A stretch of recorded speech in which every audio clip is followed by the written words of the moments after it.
আসসালামু আলাইকুম রহমতুল্লাহি ওয়া সম্মানিত দর্শকগণ, আপনারা কেমন আছেন?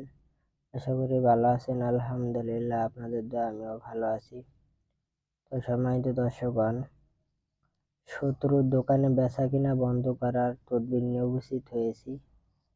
শত্রু যদি খুবই অত্যাচার করে, আপনাকে সবসময় পেরেশান করে, তাহলে শত্রুকে উচিত শিক্ষা দেওয়ার জন্য এই যন্ত্রটি ব্যবহার করতে পারেন। বিশেষ করে শত্রু যদি দোকান থাকে, তাহলে সেই দোকানে কেনা বেচা বন্ধ করে দিতে পারেন। খুবই পাওয়ারফুল একটি যন্ত্র, মানে তদবির, পাওয়ারফুল একটা তদবির এটা। এই যে এখানে যে এই যে নকশা দেখতে পাইতেছেন, এগুলা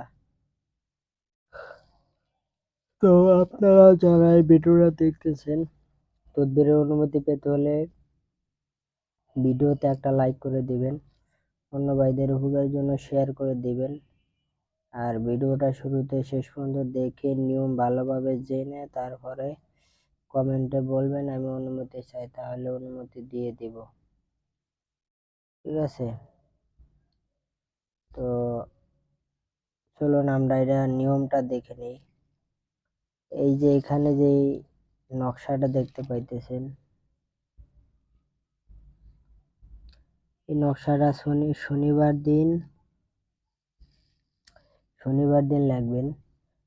মিশুক জাফরান কালি দিয়ে এই নকশাটা লিখবেন বসপাতার ভিতরে। ঠিক আছে?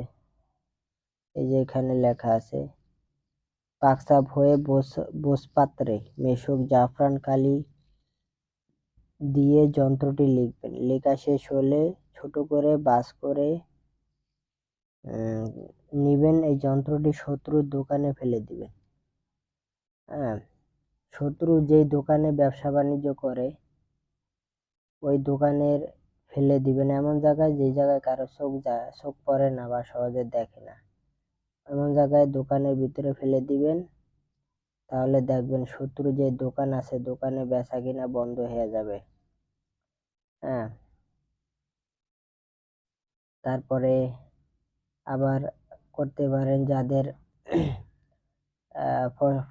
জমিতে ফসল ফলাদি বেশি হয়, হ্যাঁ, ওই জমিতেও যদি এই নকশাটা ফসল যাতে না হয় এই নিয়ত করে যদি ফালান, নকশাটা সেম নিয়মে লেখা, তাহলে তাদের জমিতে ফসল হবে না। ঠিক আছে? আপনার মেন কথা হলো শত্রুর ব্যবসা বাণিজ্য আয় বরকতে এই নকশাটা প্রয়োগ করলে, হ্যাঁ, এই বরকত থাকবে না। বিশেষ করে এই নকশাটা, এই তদবিরটা দেওয়া হয়েছে আপনার দোকানে বেচা কিনা, শত্রুর ব্যবসা বাণিজ্য যদি থেকে থাকে বড়, তো ওই ব্যবসা বাণিজ্য বন্ধ করে দিতে পারবেন এই তদবিরের মাধ্যমে। শনিবার দিন পাকসাপ হয়ে ভোজপাত্রে মেশক জাফরান কালি দিয়ে লিখে পাস করে শত্রুর দোকানে ফেলে দিবেন, বা যে এখানে ব্যবসা বাণিজ্য করে এমন জায়গায় ফেলে দিবেন যাতে কারো চোখ না পড়ে। ঠিক আছে?